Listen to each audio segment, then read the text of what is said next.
My name is Boris, and back in '62, the Crypt Kickers and I brought the Monster Mash to you. Hi, this is Mike Love of the Beach Boys. Hey, we're the Dolly Rods. I'm Kelly. I'm Lewis. This is Chip Davis from Mannheim Steamroll. This is Candace Knight of Blackmore's Night, and you're listening to the Sounds of Christmas podcast.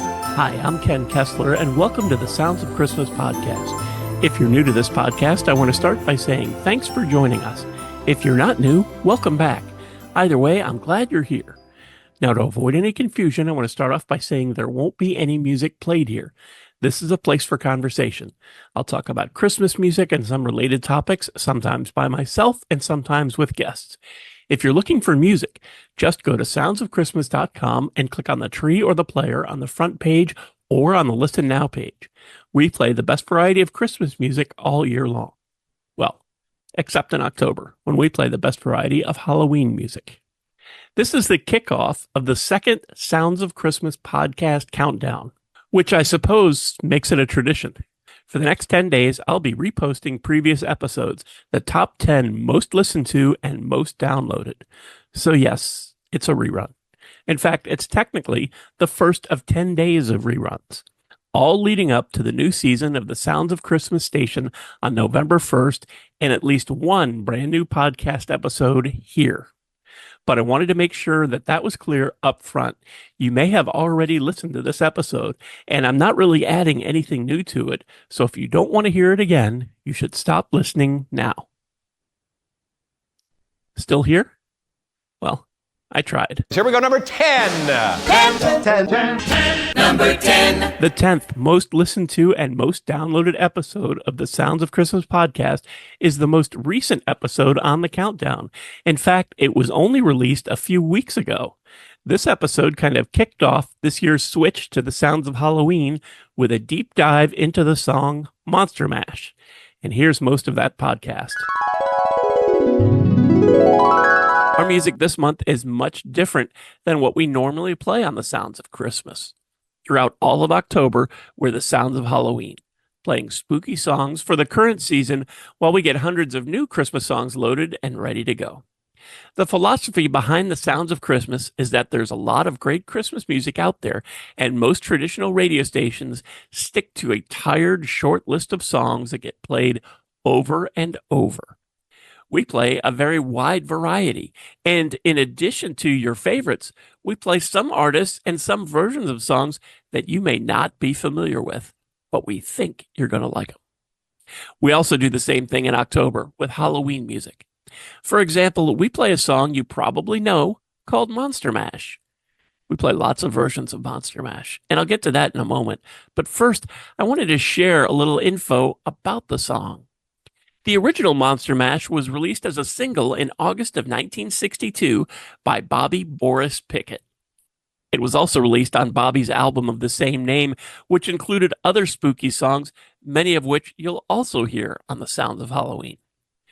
It took Monster Mash almost 2 months to make it all the way to the number one spot on the charts, and all these years later, it continues to remain successful, generating around $1 million in royalties every year. In the early 1960s, Bobby Pickett was an aspiring actor who sang with a band called the Cordials. He did that at night while going to acting auditions during the day. One night, while performing with the band, he did a monologue in imitation of horror movie actor Boris Karloff while performing the Diamonds' hit song Little Darlin'. The audience loved it, and fellow band member Lenny Capizzi encouraged Pickett to do more with the Karloff imitation. Shortly after that, Pickett and Capizzi composed Monster Mash and recorded it with Gary Paxton and Leon Russell on piano, with the band credited as the Crypt Kickers. They also had a group of background singers that included Darlene Love. The song was partially inspired by Paxton's earlier novelty hit Alley Oop, as well as by the mashed potato dance craze of the time. The producers made extensive use of sound effects in the recording. The sound of a coffin opening was imitated by a rusty nail being pulled out of a board. The sound of a cauldron bubbling was simulated by water being bubbled through a straw, which the Beatles would later copy on their hit Yellow Submarine. The BBC banned the record from airplay in 1962 on the grounds that the song was, quote, too morbid, end quote. but it was later performed on the network's television program, Jukebox Jury, by the novelty group The Children of the Night. Monster Mash was re-released several times, appearing on the Billboard charts again in 1970 and 1973. In fact, in 1973, it made it all the way up to number 10. Monsters Holiday, a Christmas-themed follow-up, was recorded by Bobby Pickett and released in December 1962, peaking at number 30 on the Billboard chart. In 1974, Buck Owens reinvented Monsters Holiday, giving it the title It's a Monsters Holiday. That song peaked at number 6 on Billboard's country chart in mid-September of the same year, and number 9 in Canada.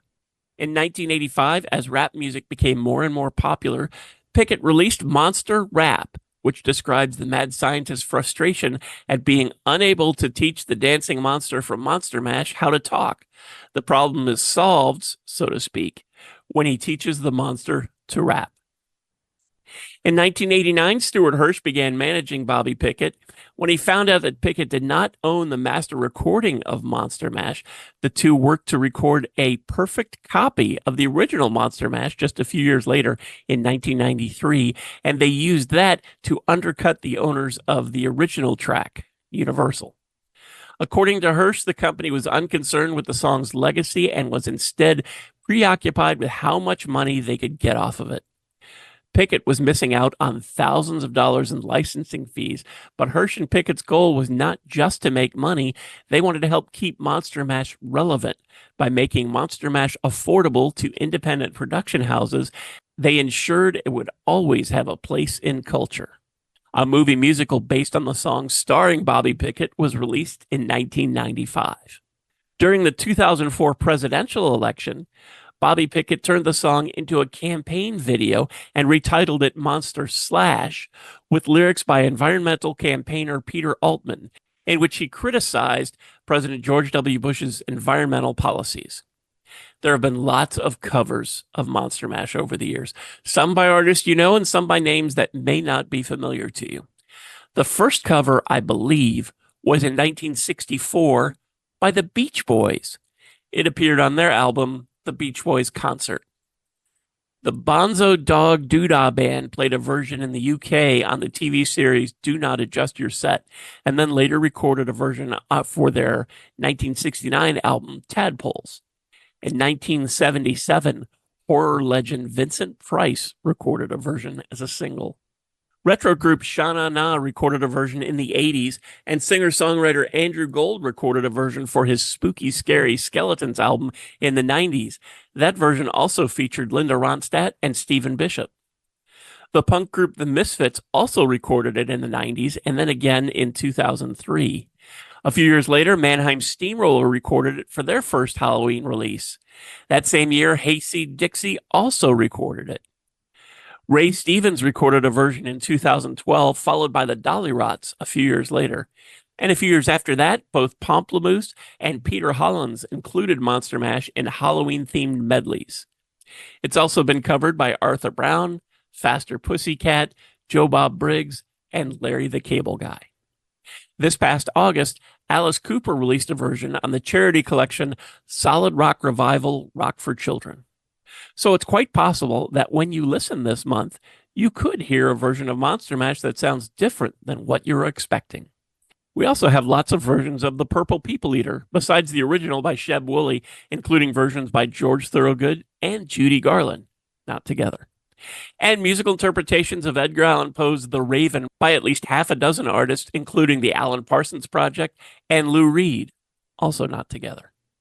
There are lots of songs from Disney movies and shows, and lots of songs from horror movies and scary TV shows, alongside sillier songs from parodies and comedies, even some Broadway show tunes. I think the oldest song in rotation this month is still Robert Johnson's Crossroad Blues. The newest might be something from the new Marvel show Agatha All Along, or from Duran Duran's deluxe edition of their Dance Macabre album. I guess the point I'm trying to make is that I hope you enjoy listening, and that you don't have to worry about hearing the same version of Monster Mash over and over. I'm looking forward to the new season of The Sounds of Christmas and sharing tons of new music with you, but for now, I hope you have fun with the sounds of Halloween. Thanks Thanks so much for listening, helping me share a little Halloween spirit, and for continuing to support the Sounds of Christmas station and podcast. I told you how to listen to the station, and you're already listening to the podcast, so my work here is just about done. All of our episodes are available on the Sounds of Christmas website. Just click the podcast tab. And we also have a Linktree page that lists most, if not all, of the websites that stream the Sounds of Christmas podcast. So you can click on over, find your favorite, subscribe, and then you'll never miss another episode. If you have comments or suggestions on this episode, previous episodes, or the Sounds of Christmas station, feel free to reach out to me on social media or through the website. If you're listening to this episode on your phone, you can also click the send us a text message link and connect that way. Thanks again. And may you always believe in Santa Claus.